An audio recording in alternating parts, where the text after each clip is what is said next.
Hey guys, Palsteron here, and today I'll talk to you about my Rehan1 Spellburst build. Just so you're aware, this is an aspirational build that most people will never get to or will take a while to farm up. So this is not really going to be a build guide, more of a build showcase. Now, my damage right now depends on what setup I'm doing. Obviously, going over 15 trillion damage is only necessary for some deep space strats. So while I do currently have in deep space around 50 to 60 trillion damage on my current setup, I'm also using XP pets, as you can see right now, full XP pets. And on top of that, what I like to do is replace one of my auras, because I'm aura stacking, with swiftness, and then I'm even faster. And this is kind of my profound setup, and on that I do around 20 trillion. It actually didn't even activate. That was my normal speed. This is the swiftness speed. So yeah, you can see it. This is so much fun, and this is without God of War. This is how I'm running around on profound right now, trying to level to 100. Now, how does this build work? So Rehan1, Berserker Rehan, if you don't know, has an inbuilt ability that is usually an attack. It is called Burst. It procs every 0.3 seconds if you have the trigger for it. And it doesn't have supports, but it comes with 290% more damage at level 100. This is per level. So it has scaling to compensate for that, which is pretty damn good. And some of its multipliers are so high that just out of the gate, it does a ton of damage. However, what we're using is Hero's Resourcefulness, which is one of the new revives that you can get on your hero memory. And this one is cracked. So you get Burst Blast instead of Burst. So it is now a spell. Everything that said attack before doesn't work anymore. Only spells work. And everything on the hero that says attacks in any way, shape, or form, which it doesn't, but everything is converted. All the multipliers do work. I did test it out. It is not bugged, which I'm very happy about. Usually when you do these kind of experiments, that can happen. There is another thing here that's important. So you can click on it and you can see it has a lot of base damage. This is around double of normal spells, even a little bit more at some points. And it also has really good scaling because you can scale +1 levels indefinitely. And you'll see this on my gear across the board. Usually you can only go from 20 to 30, and after 30 it's only 8% more damage. On this build you can just infinitely stack levels, and it's always multiplicative 10% more. But the biggest feature is that you can use it with Spellburst. It can activate Spellburst, which is not normal for procs. It still has the 0.3 second cooldown. And what it also does is it converts the on hit, usually need to hit with attacks, to proc burst to everything. So attacks and spells. Now, the first way, so if you don't know how it looks, it's the yellow explosion up top right here. Now, at first, I wasn't really sure how to proc this because there's the obvious thing. There's like Ring of Blades or something, and you just have Whirlwind. But the problem with this skill always was, if you've never played normal Rehan, you're probably whirlwinding around, right? And around about this radius right here is what you have, and you're gonna go around and only stuff on your screen really dies. But what you can do with the spell version is actually use Wind Rhythm, which has an activation radius of 25 meters. And to give you a little bit of an idea how much that is, I'll quickly go to the edge of the screen, and you can see up top, it is still hitting. Now, the red thing you're seeing there, the procs it, is Haunting Abomination. And it is important that you put it in your first slot, by the way, if you ever want to try this, and Path of Flame in the second. Trust me, I'll explain why later. Haunting A-Bomb doesn't matter for damage, all it matters is for procs. With Wind Rhythm, what this allows us to do, this is really important. This is why the skill actually works and why we have good clear speed. Usually, what Rehans have to do is take Rampaging, so they can get enough cooldown recovery rate to get the burst from 0.3 cooldown to server tick rate, which is 0.33 seconds. But that means you can't take the second one, which is the one that gives you all your clear speed. 200% additional burst area is absolutely insane. But since we're spell burst and we're hitting that proc rate anyways, even without the CDR, we can actually go for this node. That is the biggest deal. And we can scale cast speed with Surging Inspiration instead. Now, I want you to look on the top left right here on my spell burst counter when I'm on the dummy. So you can see it scales up from 0.6, 0.6, and it just gets instantly consumed. And that is because of my helmet. My helmet is granting me an absolute crap ton of spell burst. If you look over this one right here, you need this Corruption. Chance to immediately gain 2 stacks of spell burst charge when using a skill. And the skill we're using is Path of Flames. Using does not include procs, obviously. So what we're using instead is Path of Flames. Path of Flames has an incredibly fast cast rate. It starts at 3 per second, so 0.33, and it's just a channel skill. That's all it is, right? It's a channel skill, and you can also support it with Quick Decision, which gives you 25% more cast speed. You also get a little bit of a barrier. Now, This, you're just channeling, and just so you know, this is an actual 0-button build. So right now, I'll take my hands off my wheel. There you go.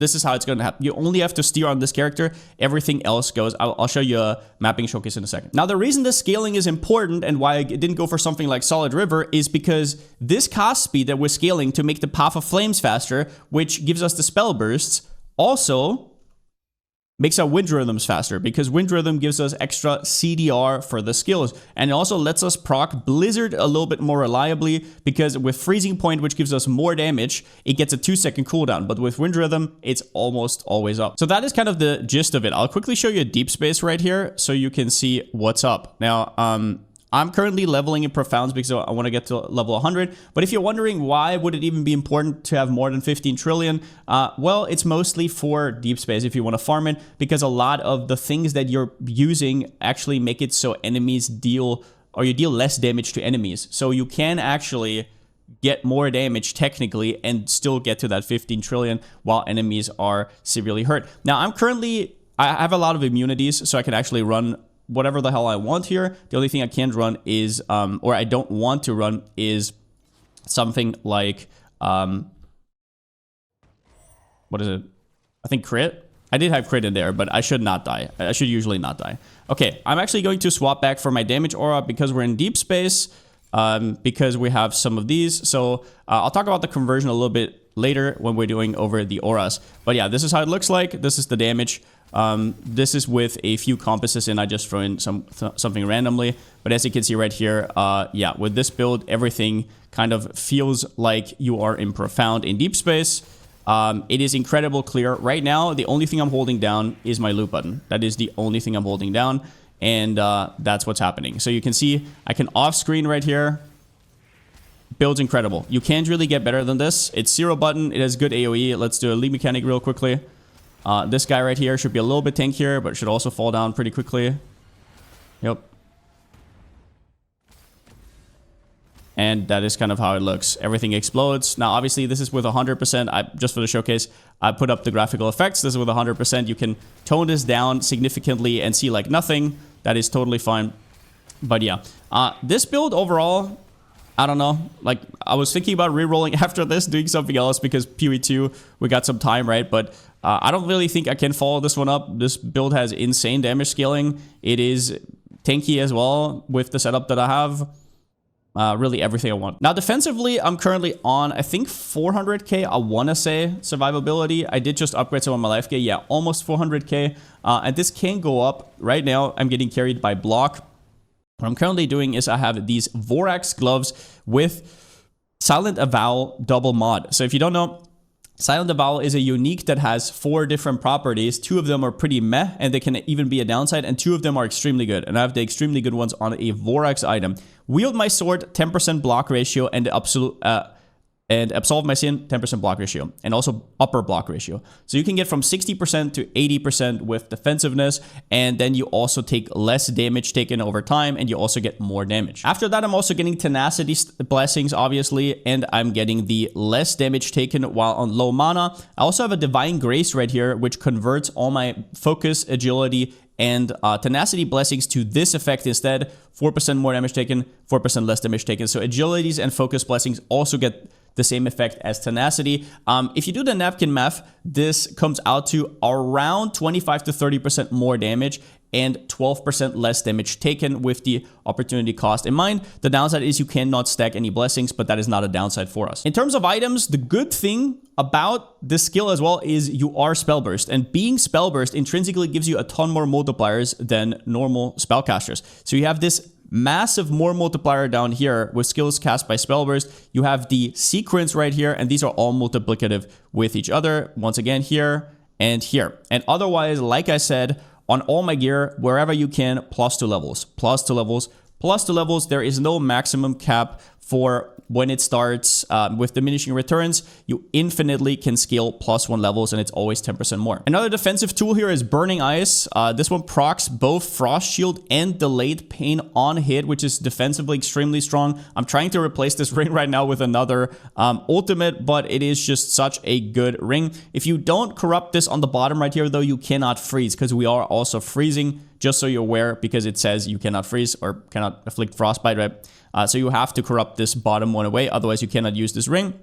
And otherwise, obviously, Surging Inspiration, I could have even more spell damage, more multiplier right here. And I just focus on life rolls after that. Life rolls and also aura effect. Sealed Compensation in this build also doubles as aura effect with the Lone Walker boots and the mod down here. If you have the corruption, obviously, even better. As for skills, the reason I'm proccing with Haunting A-Bomb as well is Feud. It doubles as an empower effect, so it also gives me more damage, 25% more damage to be correct. I also have Path of Flames, which is my proc for my spell burst. It just casts extremely quickly. So all you have to do is you go here to battle down here and you activate auto channel, and then you press it once and you're just channeling over and over, right? So you don't have to do anything. You just go into one direction. You don't have to click. This is an actual 0-button build. Now, after that, we have Blizzard, which also doubles as an empower skill. So all my procs are also empower skills that give me more damage. With this, on the Blizzard, you turn this 10% additional cold damage taken into 35% more cold damage taken, which is very strong. Ice Bond, it's just a lot of extra damage. Focus Shot, this was very replaceable, and I'm most likely going to replace it with the 5 Pain once I replaced my ring. And for auras, 4 damage ones are the norm. And then you can, once you have absurd damage and absurd gear, you can cut one of them for either movement speed in Profound or armor in Deep Space if you really want to. Other than that, my passive tree, pretty straightforward. Caster passive tree on Goddess of Knowledge into Prophet. I decided to go for cold damage. I can go whatever I want. It is base Fizz, and I'm converting first to lightning and then from lightning to cold with one of my slates, because that lets me use 4 damage auras if I choose to. You can also just straight up go from physical to cold if you want to down here. What that lets me do is I can get to 100 max frostbite rating, at which point I can freeze, and freezing is extremely good defensively. So that's what I'm doing here. I'm also taking extreme coldness, but this is up to you, whatever version you have. My version is obviously very, very expensive. Now, the Ranger tree is a little bit interesting. Let's first do the Magister tree. This one's super important. This is where you get Spell Burst. Now, you want a inverse image right here with 50% increased effect, which lets you mirror it over for a +2 max Spell Burst. If you have +1 right here, that makes it uneven. It's a little bit awkward. It's still okay, I guess. But all you need to know is it also lets you cut off these points right here, and we don't want any Spell Burst charge speed. It's bad. We're getting our Spell Bursts back on proc with Path of Flames. It is different. So it lets us cut these 6 points right here, and we can just take it as a 1-pointer, which is the biggest thing. Then we just take some crit multi and the usual stuff. We also take play safe, but not for this right here. We're only taking it for the 40% more damage. It is just an incredible thing. And this is not a downside whatsoever, because we're not really using charge speed. Now the Ranger is interesting. I'm using this Phantasmagoria right here. So Sealed Compensation also gives us aura effect, which means it is a premium stat. Now, this Phantasmagoria just makes it so the effect right here is increased, or these two are increased by 75%. So that's why this is not 2%, it's 3.5%. That's why this is 3, right? So what that lets us do is I can actually take 6 points into all these mediums, and Ranger has the best spot right here, and the 4x3 as well. So this is a very specific setup. It lets us take 6 times crit rating, 6 times the attack and spell block, attack and cast speed, and then also the crit damage right here. And in total, this gives us over 100% sealed compensation. So this alone lets us run all our auras. Now, obviously, I'm actually overkill on sealed compensation, but it also doubles as aura effect, so that's why it's extremely, extremely potent. This one is completely cracked. Here I'm going for keep it up or impending if you have lower crit. You can also do that. We do already get lucky crit from the implicit on Vorax limbs. Otherwise, it could also be a lucky crit angle right here. And after that, our slates. On my pedigree, I want defensiveness. That's the most important one. I want to get from 30 to 60%. One I get from 5%. I get from block ratio somewhere here. Yeah, 5% here, and then 25% from the defensiveness. And the second one, anything that gives you a lot of damage. This one has no downside and 40% more damage. So there we go. Here in the middle, there's a pedigree. It gives me a lot of stuff. I currently don't have this one crafted on the bottom, so this one is still to be upgraded. Probably gonna get, I don't know, more damage against cursed or something. And then on the bottom right here, I have convert lightning damage to cold. This is, once again, I convert from physical, lightning, cold, so I can use all my auras. Otherwise, the more multipliers of the auras doesn't work. So if you don't have this times 2, because it gets duplicated by the pedigree, it does not work. The build does not work. After that, +1 on the bottom, and then anything good on top. This gives me tenacities. This gives me AoE, and this is why you wanna have your proc in the first slot, because it is not being used. It's only being triggered. So you can use this slate right here to straight up give you 40% increased AoE for 1 mod. And on the side here, I have my moths, which also give me +1 level each. On the top here, I have the corner. If you wanna not convert, if you only wanna go 3 damage auras, then you have to do that. But just so you're aware how strong auras are, 1 aura right now gives me around 160% more damage with all my aura effect, and that is not even counting the 2 supports. I already have it down here on my electric conversion. Stand as 1 and also selfishness, which give us even more aura effect. So once I'm done with everything, cutting a aura will literally cut your damage to 1/3. On my memories, I'm focusing on crit multi, life, everything I can get, but I cannot be too picky right here. This memory is really hard to make because you need the hero's resourcefulness currency, and then you need to hit a 1 in 5 to even get this mod. And if you don't hit, you cannot resell the memory because it's bricked. It is character bound. So it's really, really hard to get and annoying. So you're not going to have perfect mods up here. Best case scenario would be like crit damage on everything and move speed, but you have to take what you can take. You need to somehow cap your block. I want to get as much life as possible at this point because I already have so much damage. Crit damage everywhere you can. So you can see right here, crit damage as well. On my pets, I'm currently running a XP setup because I want to level, but otherwise, anything you can. If you have a level 6 Squirtle, definitely use it. I only have level 4. It's still good enough, but I don't get the +1 to spell burst, which would be nice. Then the most often used one is probably Dreamweaver, something like that, and anything spell related that gives you extra cast speed, extra spell damage, extra pen, whatever. But yeah, that's about all I got. This build has been extremely finicky and fun to figure out. Has taken me quite a while to put together in the state it's currently in. So if you want to try it, just be in for a ride. That's all I'm going to say. But otherwise, I'll still be streaming the build for a few days over on twitch.tv/Palsteron. And so if you want to check that out, come visit. But yeah, it was really, really fun. Good league. PU2 right around the corner. So looking forward to that. And yeah, see you guys around. Since I still don't have a slogan. See you next time.